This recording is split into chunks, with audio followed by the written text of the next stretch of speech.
Em Resistência, que está em cartaz nos cinemas, a robótica tomou um rumo um pouquinho diferente daquele que a gente vê na realidade. Em falsas imagens de arquivo, a gente vê como desde os anos 50, 60, a coisa toda foi progredindo para inteligência artificial e como os robôs e inteligências artificiais foram se misturando à vida dos seres humanos. Só que daí teve um problemaço. Um computador, uma inteligência artificial, detonou uma bomba nuclear em Los Angeles. De forma que os Estados Unidos não só baniram toda a inteligência artificial no seu território, mas também estão travando guerra contra ela em todo o resto do mundo, principalmente no Sudeste Asiático, que virou uma espécie de reduto da inteligência artificial. Os Estados Unidos usam uma estação suborbital enorme para atacar todos os alvos deles fora dos Estados Unidos. E o objetivo principal deles é encontrar uma super-arma que as inteligências artificiais desenvolveram ali no Sudeste Asiático. E é nesse cenário que o personagem do John David Washington, um agente de inteligência, vai percorrer a trajetória dele. Ele está trabalhando no Sudeste Asiático, disfarçado, undercover, né? E foi tão fundo no disfarce dele que ele está para ter um filho com a mulher que ele deveria vigiar, que ele está vigiando e que ele ama. A importância dessa mulher é que ela parece, de alguma maneira, que não se sabe ainda, está ligada à criação dessa super-arma. Só que a arma é um bocadinho diferente do que os americanos imaginam que ela seja. A primeira coisa a dizer sobre Resistência é que o roteiro é básico. Básico ao ponto do clichê. A segunda coisa é que isso importa muito pouco diante das conquistas visuais do filme, que são espetaculares. E importa muito pouco também em face do que um filme como Resistência representa. A gente chega em tudo isso daqui a pouquinho. Pessoal, não importa muito a opinião de cada um de nós sobre o que a inteligência artificial representa. O fato é que coisas novas não param de acontecer e o mundo nunca para de mudar. E junto com ele mudam os interesses da gente, o trabalho e as oportunidades. Então, se você anda pensando em se aventurar em uma nova carreira, por exemplo, em computação gráfica, ou games, ou ciência de dados, a Escola Britânica de Artes Criativas e Tecnologia, a EBAC, oferece mais de 150 cursos nessas e em outras áreas. E ela abarca uma gama enorme de habilidades e de especializações. Todos os cursos são online, o que significa que é você quem dita o tempo e o ritmo, e em todos eles o aluno tem não só teoria, mas muita prática também, com aulas dadas por professores que atuam no mercado e com a supervisão e o apoio constantes de um tutor. Em algum dos cursos, inclusive, você tem garantia de emprego, o que não é nada mal, né? Então, visite o site da EBAC no link que você encontra na descrição deste vídeo, conheça as opções e ganhe R$ 200 de desconto em qualquer um dos cursos, aplicando o cupom BOSCOV200. E agora, de volta à resenha.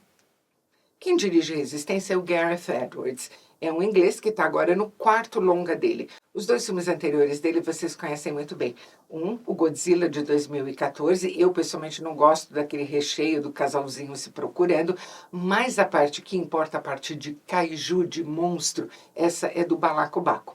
E o outro filme é Rogue One, de 2016, que, para muitos dos fãs, está ali entre os 3 melhores filmes de todo Star Wars. Eu, pessoalmente, gosto mais ainda do primeiro filme dele, que é de 2010. É um filme que se chama Monsters. Pode ser alugado em plataformas como a Apple TV, por exemplo. E tem tudo a ver com esse aqui, porque é uma lição de como fazer ficção científica super interessante, do ponto de vista da narrativa e do ponto de vista visual, que é extremamente importante no gênero, com 2 trocos. Não vou dizer que Resistência custa só ali o preço da passagem de ônibus. Não. Custou US$ 80 milhões, o que é muito, muito pouco hoje em dia para uma superprodução, quando os filmes de super-heróis, por exemplo, estão estão ali batendo nos 220, 250, 300 milhões de dólares. E o melhor de tudo, não é só que é econômico, é que não se vê economia, muito pelo contrário, é um deslumbre, é muito mais bonito de ver, é muito mais interessante visualmente do que qualquer um desses filmes cheios de tela verde. Se a gente olhar bem, os 4 longas que o Gareth Edwards dirigiu até hoje têm um pano de fundo, tem um argumento político. Aqui, lógico, ele está combinando aquele clima de ficção científica deprê, sombria, tipo Blade Runner, cheia de presságios pessimistas sobre o futuro, com o Apocalipse Now do Coppola. Obviamente, ele está condenando o imperialismo americano e, obviamente, ele está se valendo da referência da Guerra do Vietnã. O paralelo não vale só pela locação, claro. E o filme foi quase todo rodado em locação, mais de 80 locações diferentes, principalmente na Tailândia. O paralelo vale também pelo contraste entre o poderio americano, com aquela estação suborbital gigantesca, e a maneira muito simples de resistência, quase de guerrilha, em que as pessoas vivem, as pessoas e as inteligências artificiais vivem no Sudeste Asiático. Eu achei demais como construção de mundo, mas demais mesmo, ver aquelas vilas rurais de cultivo de arroz, vilas de pescadores cheias de inteligências artificiais. E a maneira como foi concebida essa caracterização é bárbara. Principalmente dos sims, ou simulações, que é como eles chamam as inteligências artificiais, que estão abrigadas em corpos que a gente olha de frente, parece um ser humano como qualquer outro, mas quando a pessoa vira de lado, a gente vê que o que deveria ser uma orelha a outra, tem um túnel de metal que fica girando. A outra referência oriental importante que tem em Resistência é daquele subgênero muito clássico do filme ou do quadrinho de samurai, em que o samurai solitário, renegado, tem que proteger uma criança contra a vontade dele.